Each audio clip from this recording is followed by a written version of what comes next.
Welcome to episode 10 of the AvgeeksAssemble Podcast. I'm Andrew, and once again, I'm your host for this week.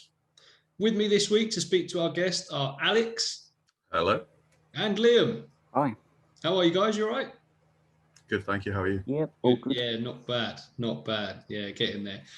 So before we carry on, as you'll all remember from previous episodes, Ant was happy to announce that our podcast has transitioned to a video podcast, and that will be available on both YouTube and Co-op Online.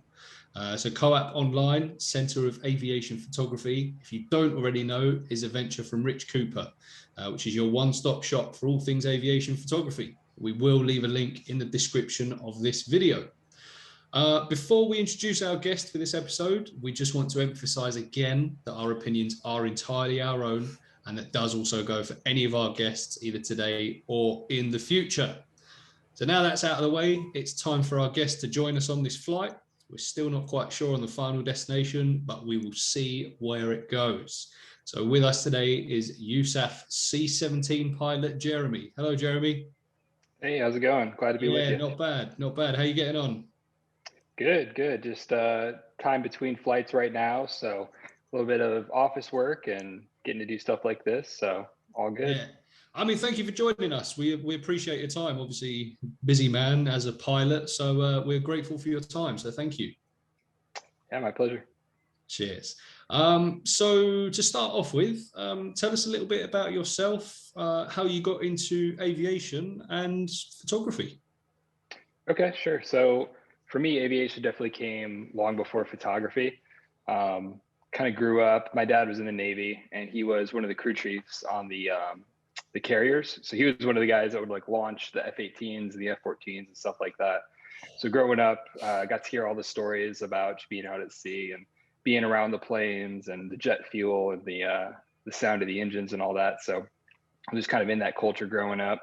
I was always super into anything motorized that kind of goes fast, just motorcycles to skateboards and bicycles, and of course airplanes too, fast cars. So that was kind of my whole just drive from a really early age.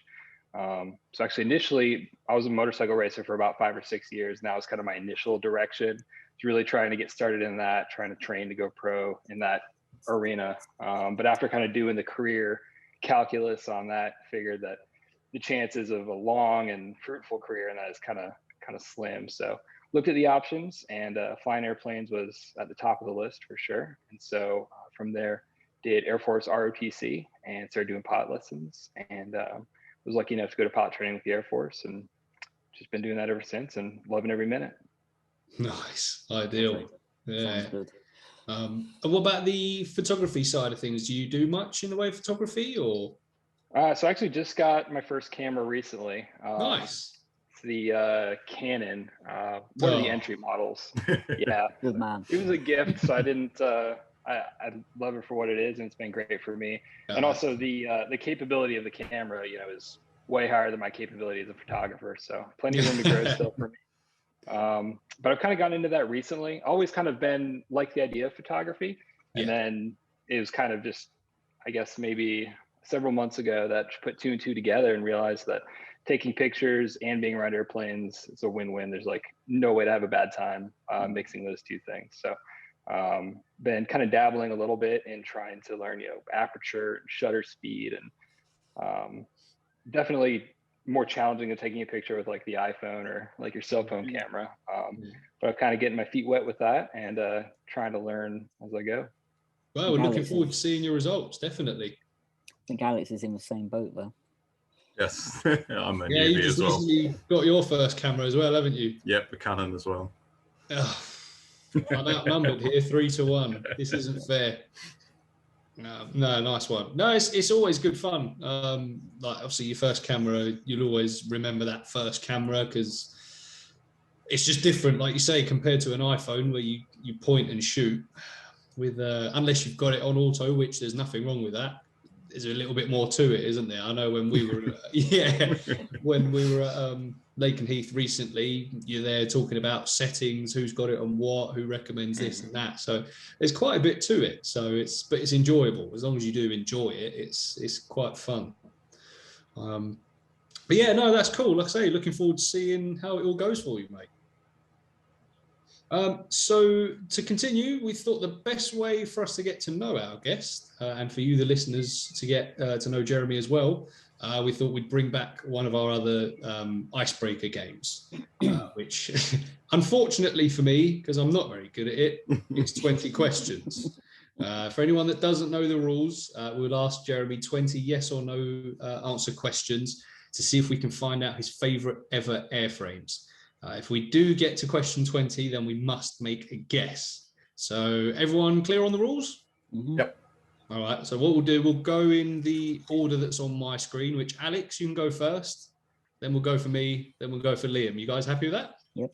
Yep. Jeremy, you ready? You got the airframe in mind? Ready to go. Yep. All right, Alex, take it away. Obviously, start with the obvious one. Is it a US Air Force airframe? Yes. Yes. It Okay. is. Good start. Yeah, it is a very good start. 1 for 1. Is it a jet aircraft? It would be considered jet aircraft, yes, but it's a little more to it than that. Right. But yes, Okay. I'll go with yes. Yeah. All right.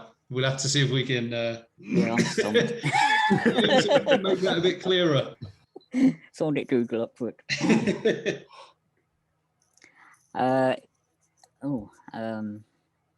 Is it still in service? Not, unfortunately. Nope. Okay. Whoa. Does it have 2 engines? I believe yes, 2 is the number for it. Okay. I'm not 100% sure on that. So if I'm telling you wrong right now, then you win by default. But I'm gonna go with 2. Yeah. Okay. So it's not in service. 2 engines. US aircraft.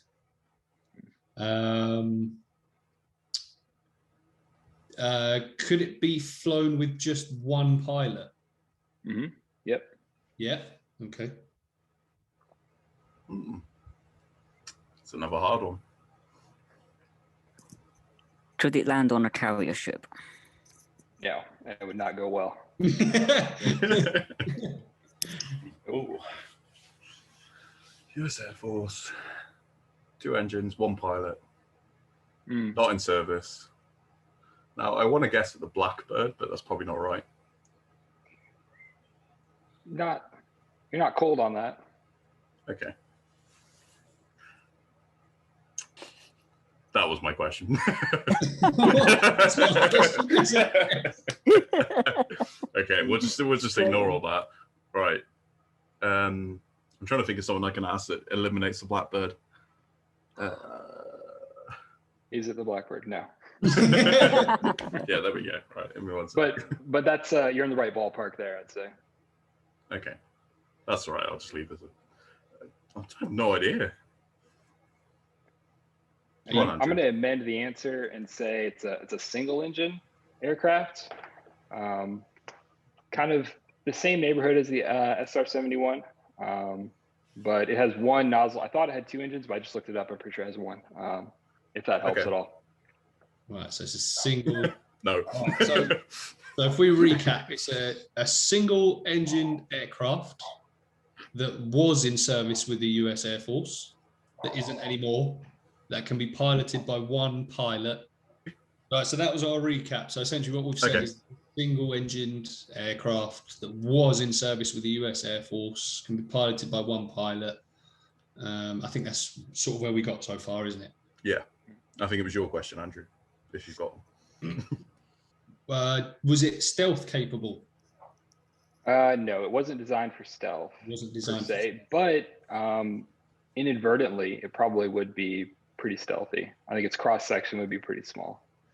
Oh, that wasn't its purpose, but it would be pretty small signature. Right.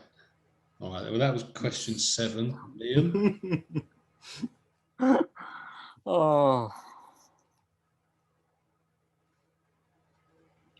Right, I'll hop in. okay. Has it been used at the Nellis Air Force Base? Was that one of its testing? Yeah. Yep. Alex, it sounds like you're onto something. Yeah, you're ahead of me, man. I've got two things in mind. The problem is I'll have to bloody Google them. I knew we should have researched US Air Force aircraft. Hold on. What a question. How long was it in service for? Just short of a decade. So it wasn't an old one then. As in, it weren't in service for a long time, considering. It's a little obscure, but yeah, it was a short service, and I use the term service. Yeah, but you're on the right track with the SR-71. Similar mission, similar philosophy behind creating the aircraft. See, when you say similar to SR-71, all I can think of is a U-2, but obviously we still have the U-2. So yeah, I just think high and fast. UFO. Pretty close. Some people might have called it that if they first saw it. Second. Oh. Did it sometimes have problems with its very small wingspan? I don't remember reading anything specifically about that, but looking at pictures of it, I'd be shocked if it didn't. Go on, Andrew. What was it? Okay. The one that's come to my mind, and I could be completely wrong here, is the F-104 Starfighter. Close. Oh! Close. Starfighter. All right. Well, That's a good guess. That was question 10. 10 more. Was it ever deployed? No, not operational for combat. Right, okay.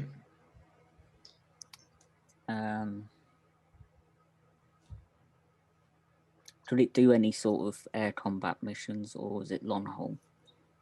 No, really wasn't designed for combat. So it did no armament or anything like that. So was it a surveillance aircraft? Also, no. I'm not helping you out much here. Not strictly a surveillance aircraft. This is definitely Area 51. We just don't know about it. Yeah. You're on the right track. Classified. Oh, we're on the right track. Not anymore. Not anymore.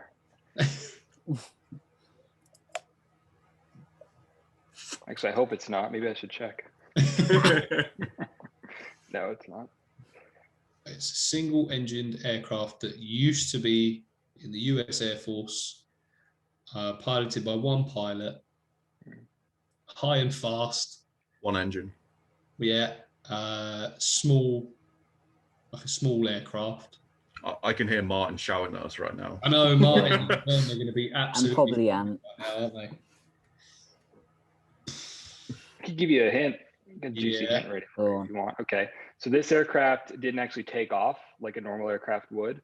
It started its flight already airborne, attached to a larger aircraft. Is it the space shuttle?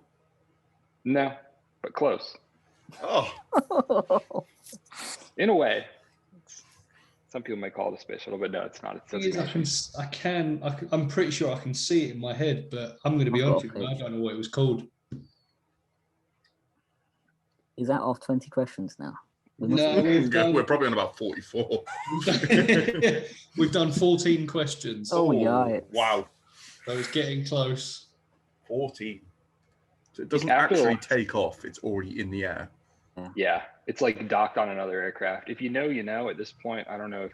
And it's not the space shuttle? No. What? All I can hear is Martin screaming at us. I know. Yeah. It's docked on another aircraft. It's not the space shuttle. What on earth?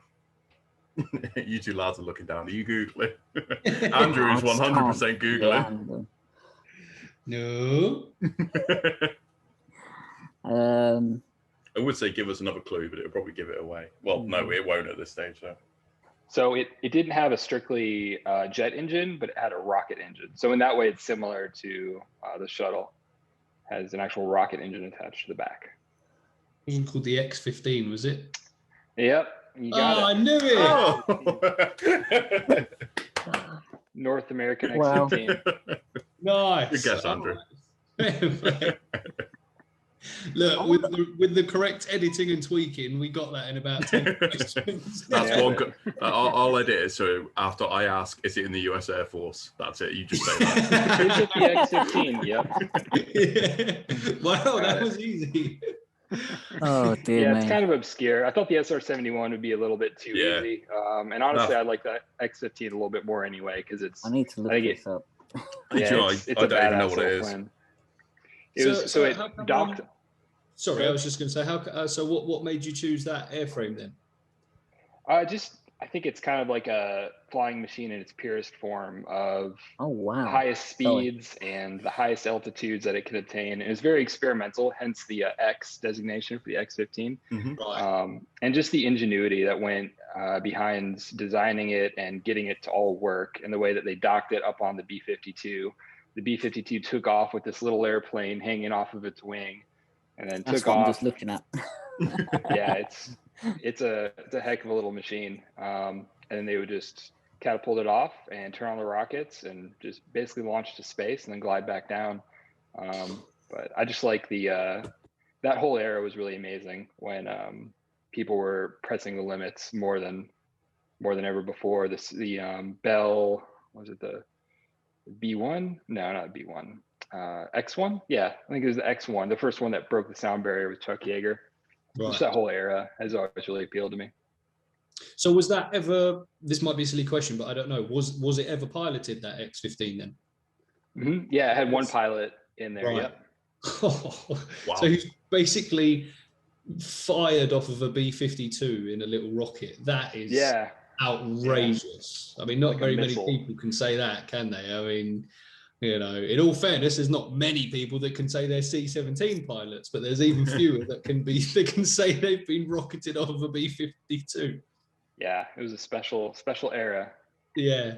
Oh, fair play. Fair play. You had us on that one. I'll give you that. But one day, chaps, we'll actually get one in good timing. We've got a few more questions for you, Jeremy. Alex, we'll start with you, mate. Do you have a favorite base, and also do you have a favorite air show?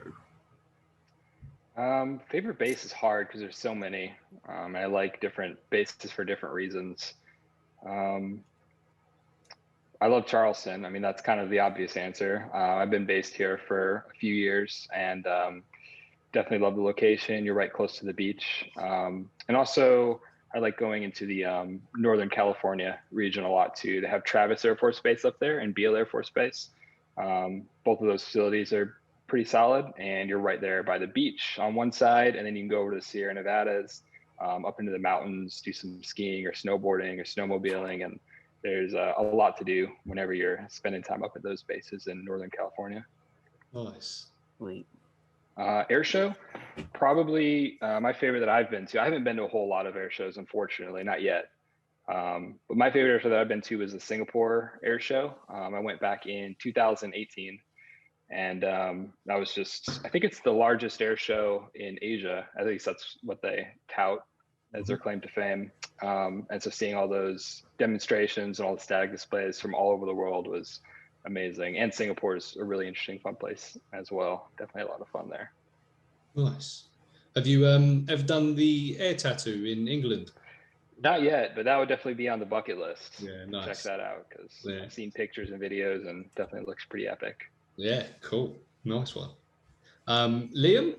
Yep. So have you got any advice for someone who'd like to join the Air Force? Yeah, absolutely. I'd say with joining the Air Force, there's a lot of people that do it because they maybe can't think of something better to do, or can't think of something else to do. I think just having a plan in mind. I've met some people that they're in and they don't really know. They're not striving for one goal or another. They're kind of just floating through. So I think the people that I've known in the military that have had the best experience kind of have their expectations and their objectives mapped out. So if there's like a certain career experience that they want to get out of it, that helps a lot. For pilots specifically, I think just being aware that you're an officer first, that's what they tell you in all the training. And like, they'll tell you that right up front. And when they told me that at first, I was like, okay, yeah, sure. But I mean, really, I'm a pilot, right? And they're like, no, you're really an officer first. So that means writing performance reports. That means doing scheduling, counseling, all those administrative functions that unfortunately can take a larger and larger portion of your calendar, especially as you go on. So I guess just be prepared for that and enjoy the flying, because it doesn't last forever. It's a pretty short window for a lot of pilots, especially in the military, that they're able to fly. So definitely remind yourself like that you're lucky to do it, and enjoy it for all it's worth. Yeah, good advice. Yeah, nice one. So this one's a sort of this one's a good question as well. So if you could fly any other aircraft in the military, which one would you choose? So this one, it's a toss-up for me. There's two that were like be right at the top of the list. Those two would be the A-10 and the B-1. For really different. Yeah, they're just choices. I love those aircraft because they're purpose designed for one thing, to be really good at it, a non-conventional application, and I think they meet all their objectives as an aircraft, unlike a lot of other aircraft. So like the A-10, the close air support, no other plane in the world can do exactly what it does as well. So just like the proficiency in its mission is unmatched, and being down there in the dirt with the helicopters and the tanks and the commandos stuff, I think would be a really cool use of aviation. And then of course the B-1 is supersonic bomber, just like this giant. The engines are actually very similar, if not identical, to the F-16 engines, but there's just 4 of them strapped to the back of this big delta wing. It's just like this crazy machine that I think would be really cool to fly. Yeah. Can you, sorry, go on, Liam. Can you just hurry up and get trained up in the A-10 and fly one over here? We're due one this summer and it's not turning up, so it would be nice. Yeah, they're getting old. They're probably breaking here and there. But you know what? We all got really excited because obviously the A-10 demo team announced that they were doing the air tattoo this year. I've never even seen one static ever. So when they announced that, I was obviously buzzing the same as everyone else. But then RIA, as we know and keep going on about, not that we're bitter, has been cancelled. So our fingers are crossed for next year. But yeah, no, very, very solid choices. It's funny because obviously for me personally, obviously I know everyone's different. Given the choice of flying anything, I'd go straight up fast F-15, F-16, something with, basically a rocket with missiles on it. So it's quite interesting to hear, other opinions like yourself of, the A-10 or the B-1. I think that's really cool.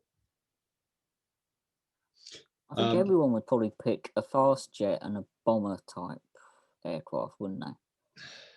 But then obviously some of the like videos and pictures and things like that you see of like the U-2, the experience you must get in something like that must be outrageous. Yeah, I have a few friends that fly the U-2, and it's definitely, that's speaking of like purpose designed aircraft, that's definitely one of them. Like there's one thing that airplane's meant for, and it's really, really good at it. Yeah. And it's just been like built from the ground up just for that one thing. But definitely a different world that those guys live in. I think being isolated in this big spacesuit by yourself, I could imagine not loving that long term, but a lot of guys are suited for it, and definitely awesome mission they get to do. I mean, we're very lucky to have 2 of them based at Fairford over here. I think we've got 6 now, haven't we? I'm not sure. I'm pretty certain this week we've had 6 for some reason. I don't know why. But we're very lucky to have U-2s here. Yeah, I've still not seen one flying, to be fair. I've seen one of them on static, but I've never seen one flying. So that's definitely on. I've seen one at 65,000 feet, but I don't think that counts. So Jeremy, that's not something that appealed to you really then, something like the U-2?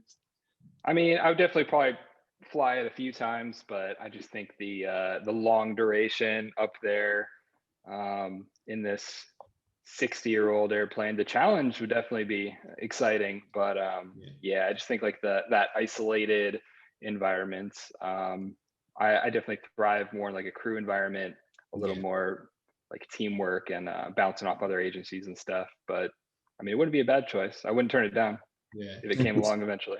So something like the C-17 and that sort of sized aircraft, is that always what like your end goal personally was? Did you want to do something like that where it's bigger with more of a team? Yeah, good question. When I first got to pilot training, there was one of like 3 or 4 airplanes that I really liked the idea of. And so initially I started looking into the F-15E because when I was growing up, I actually got to visit Seymour Johnson in North Carolina, and they were practicing the demonstrations there. And I remember them flying right over the tower at, ridiculous speeds. It was the loudest thing that I'd ever experienced at the time. And that definitely kind of tilted me towards F-15E. So I looked into that. The C-17 was on the list from the start. And then also like the A-10 was kind of up there as well. But as I went through pilot training, you learn a lot about the kind of pilot that you are and the kind of environments that you're going to thrive in and the kind of missions that you want to do. And I kind of, as UPT pilot training progressed, by the end of it, I knew that C-17s would be at the top of my list, mainly for that crew dynamic and just the wide variety of the missions that they do, the locations that they go, and it's always something different. Yeah, cool. No, ideal.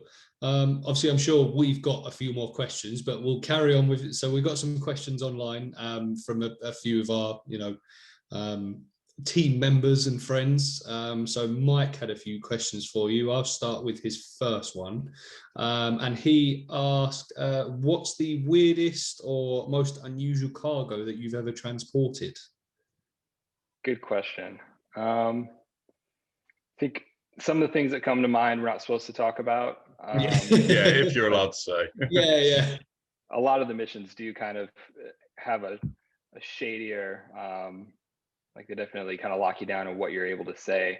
But the ones that do come to mind, I remember as a young co-pilot, I was maybe 23 or 24, somewhere around there.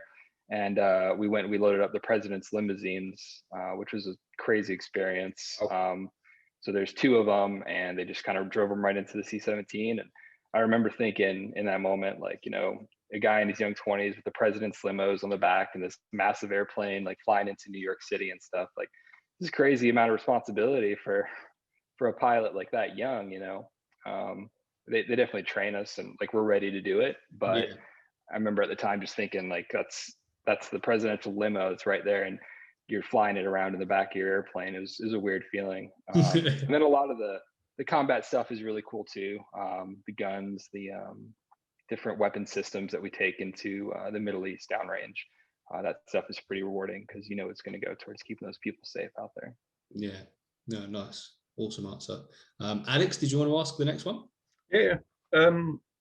Obviously, you're only able to answer this if you have flown a C-17 at low level. But what is it like to fly a C-17 at low level? Just purely because of the size of the aircraft, it must be. Yeah, it's not right. It's like not natural. The first time you do it. It's definitely strange because we do low levels in pilot training in the smaller airplanes, and it feels about right. You're maneuvering, you're down there, you have a really good understanding of your wings are like 10 feet this way and 10 feet that way, and I'm going to be well clear of that ridge or well clear of those trees over there. But the first time you just blast into a low level on a C-17, it's like, God, this thing is massive, and you kind of have to develop that sense of where it starts and where it ends, because we fly them oftentimes. Usually we start at 300 feet above the ground level, and so wingtip to wingtip, the C-17 is about half that length. So if you totally bank it over, then a pretty good percentage of your distance above the ground is now eaten up just by how long the wingtip is when it swings below you. So it's definitely strange at first, but after you get used to it, it's like you totally forget how large the aircraft is. It just feels like another small, nimble aircraft, and you can just kind of throw it around and do what you want with it. Then you get back on the ground and you remember how massive it is, looking out the windows. Wow, this thing's like a building. That's a bit close. Because obviously we've only had one C-17 through the loop. Am I right in saying that? I think it's only been about one. But do you do more low-level sorties in the States or? Oh yeah, we do. I think I've done 2 this month and at least 1 last month. But it's a pretty common occurrence on our local training flights. We'll build that into our training and go out there and do a low level, practice different tactical situations, maneuvering, and planning out the whole low level point by point. That's kind of a detailed process, honestly. You'll spend the better part of a full day just building your charts and mapping out all the highest terrain, all the highest features, and then making sure that you're deconflicting and defining your altitudes appropriately. So it's a lot of legwork, but flying the actual thing, there's nothing like it. And I definitely still have fun doing them. I can imagine. I definitely don't doubt that. Liam, did you want to ask the next one? Yep. So what is the process for being selected for the C-17? Is it a personal choice preference or more of a military decision around where they need the pilots based on their own skills? Yeah, good question. It's a little bit of both. Of course, primarily the Air Force is going to get what they want, and they're going to say, this month we need this many pilots for the F-16, this many pilots for the 35, this many for the C-130, et cetera. So that comes down, and that's the bottom line for everyone. And then after that, it's similar really throughout the military, at least in the US, where you can fill out your dream sheet and you can say, I'd like this, this, and this. And then they look at what they have, and then they go through each pilot, and they'll all be ranked. They rank us 1 to X throughout the career in every situation. So you'll be ranked. And so the number one person, they'll look at their dream sheet and say, okay, like number 1 is F-16 to Shaw. Do we have that? Yes. Okay, he gets it. Number 2 pilot in the class, what do they want? Number 1, not available. Number 2, okay, we can do that. So then they just kind of go through like that, from my understanding. And that's kind of how they give you your airframe. In pilot training, at the time I was going through, a lot of people wanted the C-17, at least in my class, but that can vary by class too. You know, sometimes no one will want fighters and everyone will just want like mobility stuff because they want to do airline stuff, or they just don't like the thought of that. Traditionally, it's more common for more people to be fighting for fighters. So that's usually the case, but it definitely varies a lot by class. Okay. Oh, that's all right. Interesting. Yeah, no, very interesting. Yeah. You want number 1 or 2 on the list? Yeah. I mean, obviously, because like you said, there obviously people fighting for fighters or people wanting to go C-17 for the airline route. Is there a way of, because I'm pretty sure you can in the RAF, I could be wrong, but so some pilots I've heard obviously start off, for instance, fast jet, and then they'll maybe go up to a transport, maybe a C-130, while still in the RAF, obviously for the possibility of coming out and then getting a job as an airline pilot. Is that something you can do in the US Air Force as well? You can, yeah. I've known a few pilots who have done that, but it's probably not as common as you think. Okay. Generally, once you're in a community, you stay in that community. Maybe you'll go to something slightly different, but mostly similar to what you're in. But there's certain exceptions where you'll see that. But overall, it's pretty uncommon, unfortunately. I know the Air Force back in the day, they used to have pilots that could fly 4, 5, 6 different aircraft in their career, and they were able to swap around like that. But unfortunately, in the modern Air Force, you're kind of tracked, and then you stick to that path largely. Yeah. Right. Oh, okay. Fair enough. Yeah. Because obviously, it's by the sounds of things with a lot of people, is once you get your wings, you just want to keep doing it until the last day, don't you? Oh, absolutely. Yeah. Yeah. So how long have you actually been flying the C-17 for? So I flew the C-17 after pilot training for about 2.5 years. And then I went off and did some flying in another airframe, and then came back to the C-17 recently. So altogether about 3.5 years total. Okay, fair enough. And you've got no intentions of going anywhere else then at the moment? At the moment, no. I'd like to just kind of stay here as long as I can. Love the mission and love the aircraft. And live in a city that I enjoy as well. So I'm trying to hopefully stay here as long as I can, and then maybe find something else when I get out of here. Maybe another C-17 assignment somewhere. We have about 5 bases in the United States that do the C-17, so you have a few options out there if you're up for a move. Is there any possibility of the C-17 demo team? A demo team? For yourself? Yeah. Would you be able to join that? Oh, yeah. They have so they do that. There's like an East Coast demo team and a West Coast demo team. And we do have that at Charleston. So like eventually, if I wanted to apply for that, I think it would be possible to do that. Don't have a huge draw to do it right now, but I mean, maybe as I start doing more and more photography and want to be at all the air shows, I could see that being something I apply for. I like that. That's good thinking. I'll add another one. What is your favorite thing about the C-17?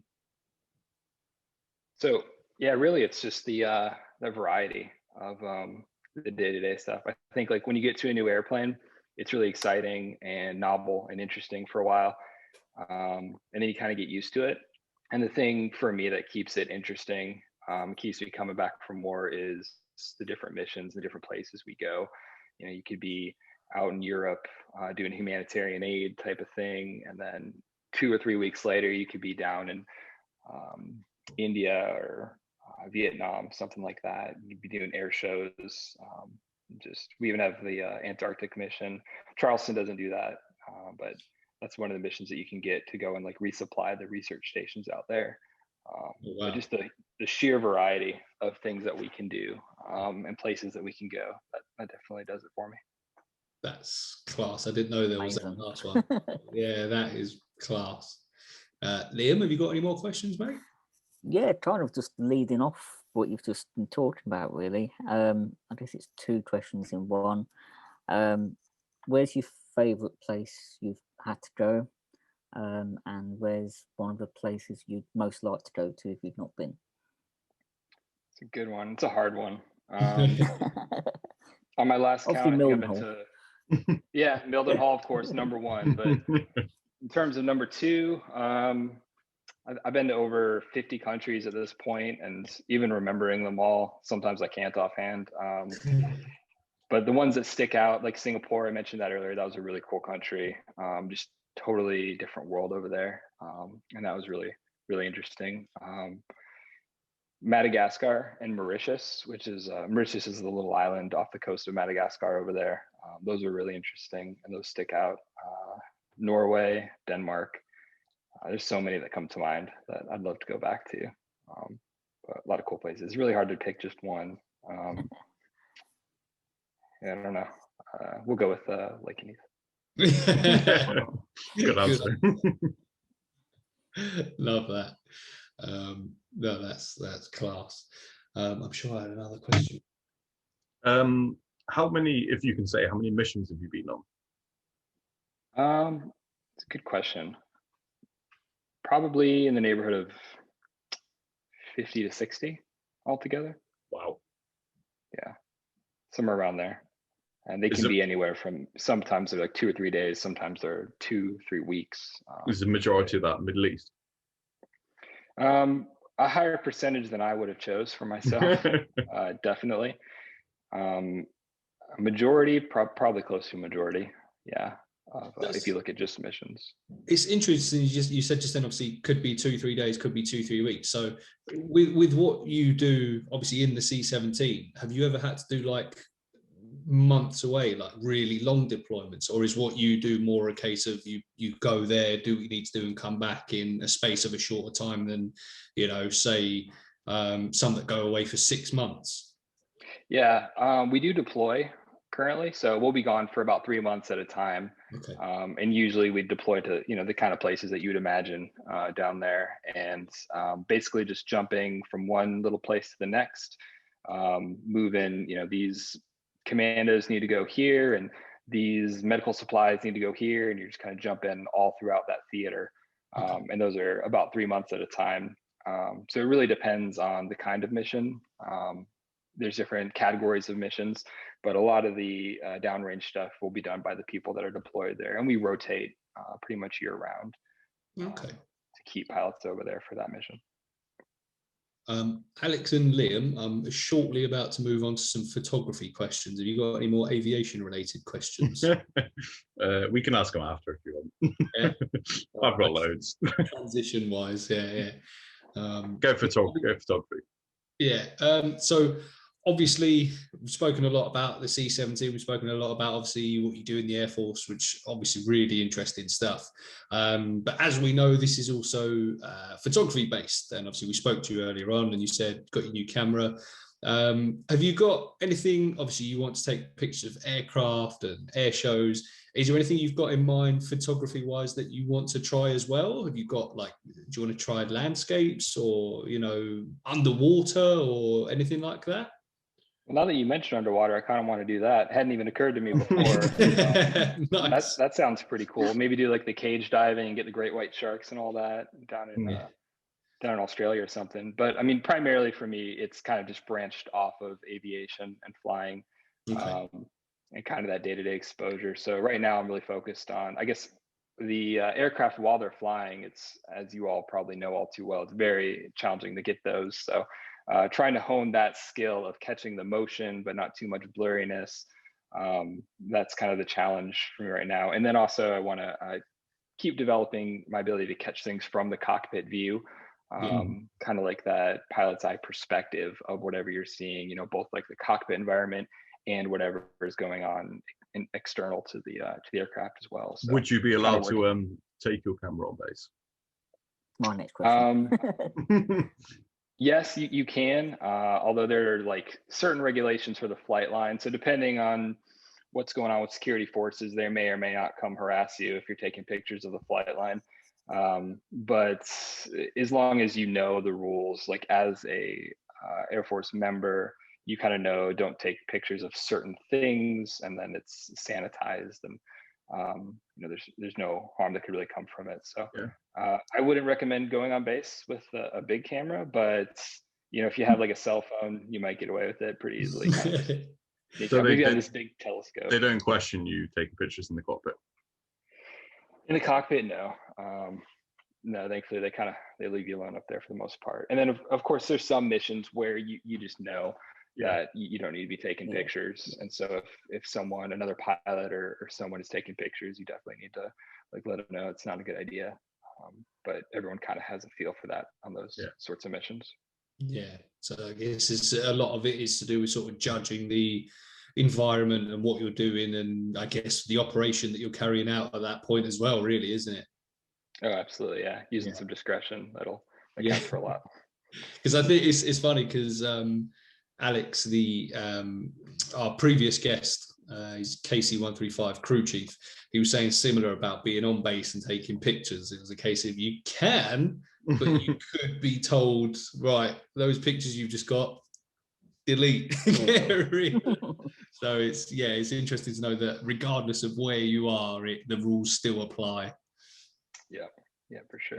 Yeah, nice. No, that's cool. Guys, have you got any more questions? Alex? Not at the moment. Not at the moment. Probably after recording. Yeah, probably. Just leading on from about taking your camera on base, what about in the cockpit? Obviously, we know the phone photos people get are pretty amazing already, so I guess there's no need, but can you take your camera on board and hope that you can get something? Or so I'm gonna have to get back to you on that one. I actually haven't brought my full up camera yet into the cockpit, so I'll see what the other pilots have to say about that when I get the camera out and start trying to get some good photography. I'd imagine they're gonna be like it's the same thing in principle as with the cell phone. And of course, it would be in a situation where we have at least 3 pilots. So 2 of them are up there doing their thing, and then maybe you're back there as the additional pilot, the relief pilot, and maybe at that point. So I'm going to test that out probably in the next few weeks, bring in my real camera and try and actually get something usable. Up until now, it's been primarily just like cell phone type stuff. So we know how good they are anyway. Yeah. Very good. It's funny, like obviously I hope he doesn't mind me mentioning him on here, but I saw recently there's someone I follow on Instagram, Extreme Ross, who is a U2 pilot. And he said he was basically explaining where he was going for a shot of flying through Aurora Borealis, the Northern Lights. It just outrageous, because what he was saying is similar to what you were saying, where you're moving and you're trying to take pictures of things whilst moving and trying to get the correct speeds and shutters and obviously glass reflection and things like that. And it's something that for us with our feet on the ground on the outside, it's something we don't have to think about. Do you know what I mean? Unless we were to get lucky enough to do air-to-air photography or something. The name says enough in itself. It was extreme. You know, he's in the U2 trying to get pictures of the Northern Lights. It's outrageous. But it's just these things that you don't think of, you know, and it's really interesting to think that extra sort of challenge that you might face in the photography that maybe we don't on the ground? It Yeah, must be definitely. different. Definitely a different perspective. The motion and the blur. It's probably the same for you guys, but maybe 1% of the pictures that I take are actually salvageable in any way. Like, okay, I can try and use this one, but the motion and it could definitely get sloppy. I've seen his work too, Ross, and that's definitely that's taken the U2 to the max there, and definitely getting the best angles of what they do. That's pretty cool. Yeah, definitely. It's there are so many good accounts obviously on Instagram to follow, yourself included, of course. Obviously we've not brought you on here for no reason. Obviously we do love the content, and I'm definitely looking forward to seeing what you can do with the camera now as well. I mean, obviously with that being said, Jeremy, have you got any questions for us at all? I do, yeah. I wanted to see if you guys have any tips for, as like a new aviation photographer, big picture on I guess how to improve your aviation photography at the beginning, or things that you would tell yourself when you were just starting out, things that you guys have learned becoming experts in your field there. I'll stay out of this one. Yeah, I think Andrew's the most experienced one. Yeah, go on, Andrew, take it away. The very first thing that came to mind, which I wish I was told from day one, and unfortunately it wasn't until about a year ago, is make sure you shoot RAW, not JPEG. To a lot of people, that's going to seem very Captain Obvious of me to say, but to other people, they might be sat there going, well, why? Which is what I thought. I didn't realize. Yeah. So essentially, when you shoot a RAW file, it's a bigger file when you can do a lot more with it in post-processing, which basically means that where before you might have, say you took 100 pictures, if you shoot in JPEG, maybe you lose half of them. Shooting in RAW, you might lose a quarter of them, because you've just got that more that you can use, that you can actually edit with and salvage some shots. Prime example is one of the first times I've recently shot in RAW was our trip to Lakenheath recently. The majority of my shots were underexposed on purpose, just to obviously make sure that they were sharp enough. But then when it came to post-processing, at first it looks like a very dark silhouetted aircraft. By the time you start upping exposures and taking up shadows, messing around with post-processing, you look at it and it just looks like a completely different shot. And where from before, and even on the back of your camera, you might delete it, you're all of a sudden ridiculously proud of this shot that you've got. So that would be my number one, is make sure you're shooting in RAW. And also try not to compare your work to others too much. There's a difference between taking inspiration and comparing. We've had a few guys and a few it's horrible, my shots are rubbish compared to yours, my shots are this, I wish I could do that. And we have to say to people, look, everyone's different, everyone's setups are different, everyone's things like that. It's more about yourself and comparing yourself to the past version of how you first started. So essentially, don't be too hard on yourself and shoot in RAW is what I'd say. Well, that's good. Yeah. Liam, Alex, have you got much to add to that?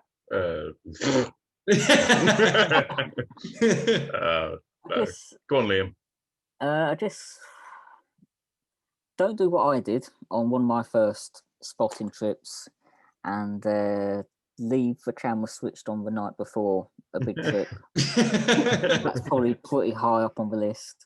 Thinking, new camera, don't need a second battery. The first battery's fine.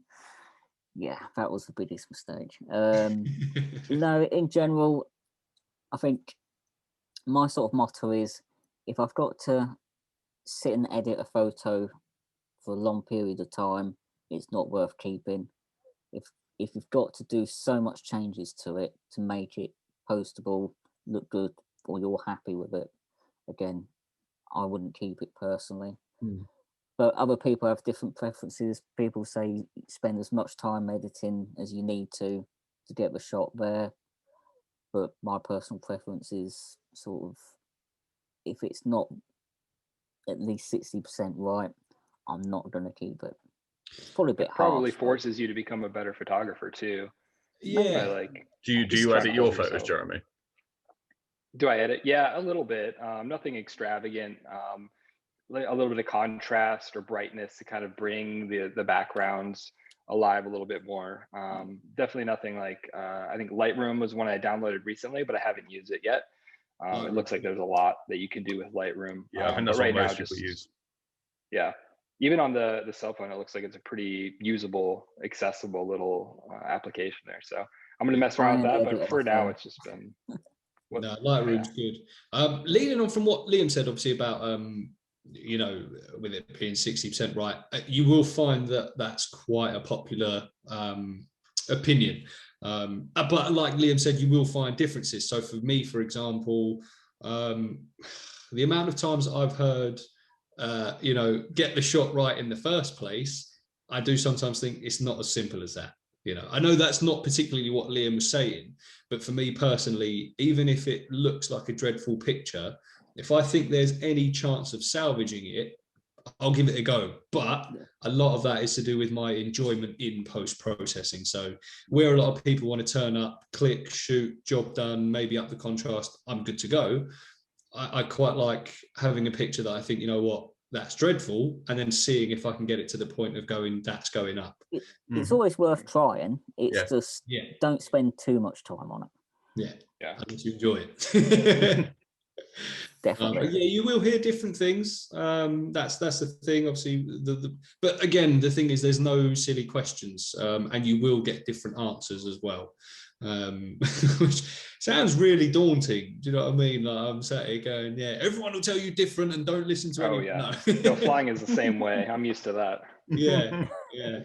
But yeah, I think that's, you know, like I say, even just with the three of us, you've had a few different varying responses. So it's always good to ask the questions, to be fair. My probably biggest tip is make sure you've got the light right. So I guess from your perspective, being up in the air, the light is going to be pretty decent anyway. So you hope anyway. It depends. That's a variable that sometimes you don't have any, you know, any way of changing. It's all dependent on the day. I mean, it's like that Lakenheath trip. You know, what was it? The Friday. The weather was absolutely superb. Finally. But then fast forward to a few hours. You fast forward to a few hours when was it the MO guys? Yeah. When they came in, and it was horrible. But literally a few hours later, the light had changed. The skies had, you know, was it overcast? And everyone that was there said basically 90% of their shots were throwaways. Most of mine were. Yeah, sometimes the environment can be your enemy. Always make sure the sun's behind you. Yeah, you got to check weather, I guess, for photography days. Kind of like aviation, like flying. Got to pick a good day weather-wise to do your best.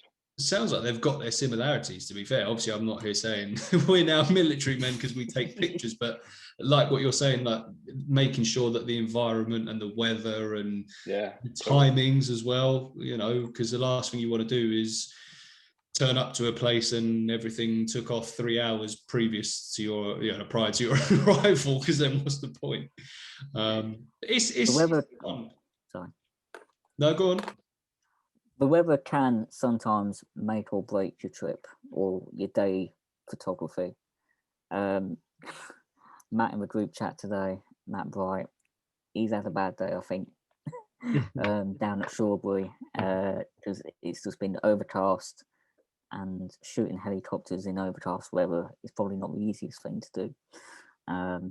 So you do get really bad days when the weather just doesn't help you. And sometimes you just got to say, forget about that. That's another similarity to the flying for sure. Some days you just can't get anything right. You're like, all right, I'm going to take it back for a full stop and try again tomorrow. It's like some days just aren't yours. But I was going to ask, what's the weather like in South Carolina? Is it generally hot or? It's really good. I mean, it's warmer than a lot of places, especially a lot of places in Europe. Yeah. I think today is 88 Fahrenheit. I'm not sure exactly the Celsius translation offhand, but warm. Warmer than Sounds UK. warm. Yeah. Oh yeah, I'm sure. Yeah. So are you often dealing with clear skies or cloudy? Or? Yeah. In the summer, we'll get some storms pretty regularly, big thunderstorms. Those are actually, if you're not too stressed out about other things, it can be kind of fun flying around and just checking those out. That vantage point of those towering cumulonimbus from the air is really cool to see from that perspective. But it also can jam us up with different training objectives, of course. And then in the winter, it's pretty much perfect, sunny and 15 degrees, 17 degrees, something like that, Celsius. Yep. And yeah, winter's ideal. Summer's a little hot, but you get used to that. It's funny you say about the clouds, because I can't help but find another similarity in photography.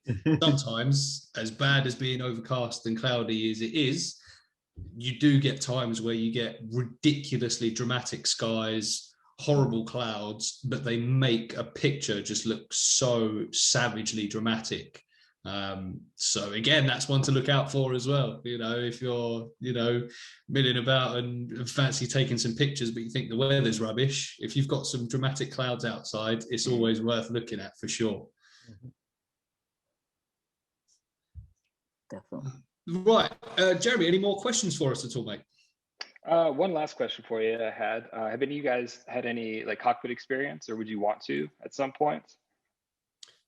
Liam?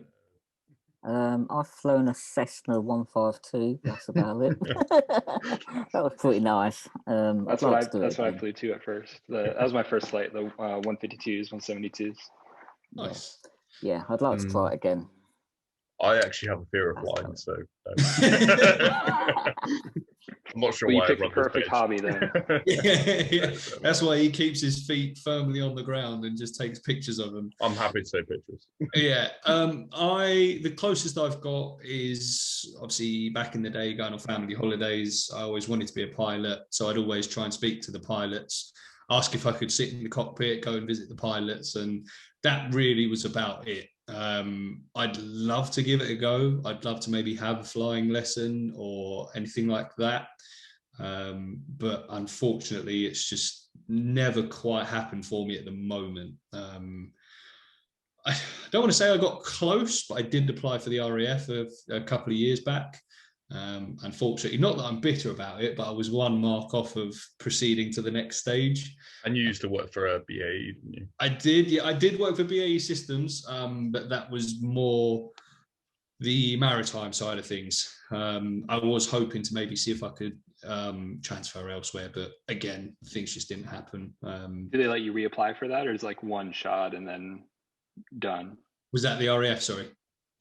Yeah. Do they let you reapply again next time? Yeah. In the Air Force, a lot of times you can try as many times as you want for stuff like that. So with the RAF, to be a pilot, you had to be in initial officer training before your 27th birthday. So my first attempt, I was 25. I think I was 25 years old.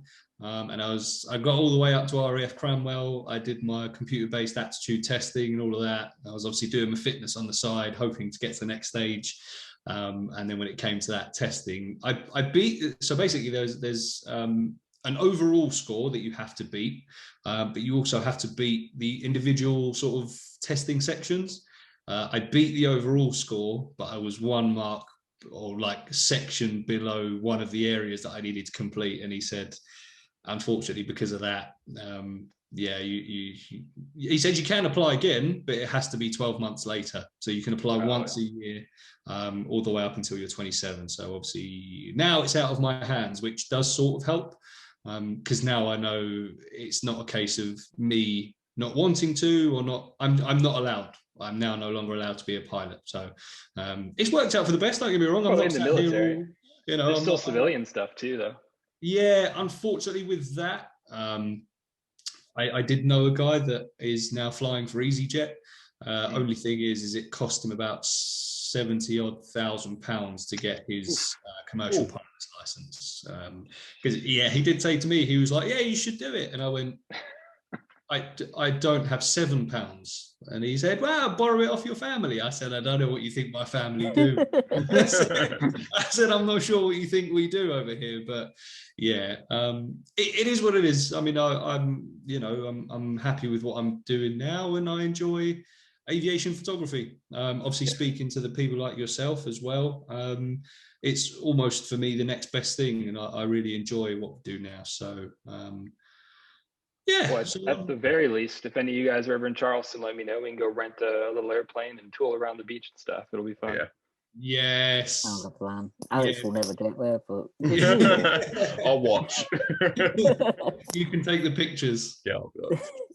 Yeah, we'll have to bear that in mind. Thank you. Appreciate that. How are you going to get to America though, Alex? I can. He's got you there. That's a good point. That's a good point. Yeah. Good point. We'll discuss it after. All right, guys. Well, is that everyone done for questions? I think so. I think so. Yeah, nice one. Well, that just about gets us back to base after another flight. Jeremy, we hope you've enjoyed it and that there wasn't too much turbulence. Before we finish up, we'll go around the group so you can find us on social media. So if you let us know if you're on Instagram, Facebook, and what your handles are. Alex, we'll start with you. I run a little page called AvGeeksAssemble. Some of you may know it. But yeah, AvGeeksAssemble on Instagram and Facebook. Nice one. Liam? Yeah, so on Instagram and TikTok, unfortunately. And mine is L.C.R. No, not a dot, just photography. I'll repeat it, L.C.R. photography. Yeah, nice one. Jeremy, over to you. Nice. Yeah, I like that you use the dots. I use the dots as well. So mine is, I'm just on Instagram really. I don't post too much there. I definitely apply to the quality over quantity, or try to anyway. So if I have a picture that I really think is pretty decent and some people might like, I put it up. Otherwise, I don't post anything. But my handle on there is jeremy.the.aviator. Every now and then I post a halfway decent pic. I like to think for cell phone. Nice. And like I say, we're looking forward to seeing the results you start getting with your camera as well. Yeah, mine is Afterburner Aviation, and that's on Facebook and Instagram. Which reminds me, I still need to do my 10K giveaway. I'm nearly at 11, so there goes to show how long I keep these things going. But I promise I'll do it soon for everyone that actually after the wedding. After the wedding, yeah. Oh, actually, in saying that, yeah, not that many people might care on here, but the next time you hear my voice, I'll be a married man. Yep. So, yeah. Congrats. Thank you. Yeah, looking forward to it. We've just got to hope that the weather holds out for us. Can you organise a C-17 fly pass? When's the wedding again?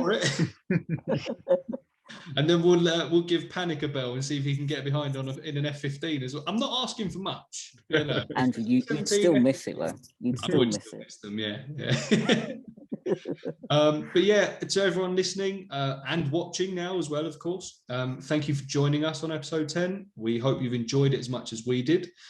Please drop us a DM on Instagram or join the Facebook group if you want to give us any feedback, because we do appreciate it.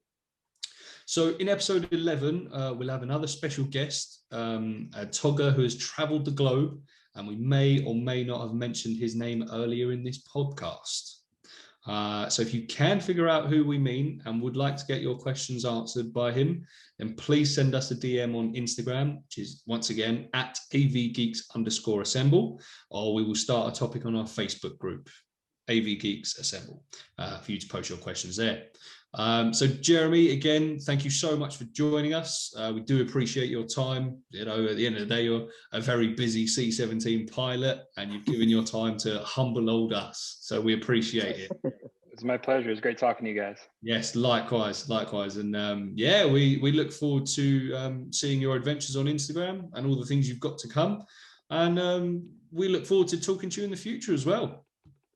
Absolutely. Yeah, thank you. And to everyone else, thank you guys. Appreciate that. Stay safe out there, and we will see you at the fence.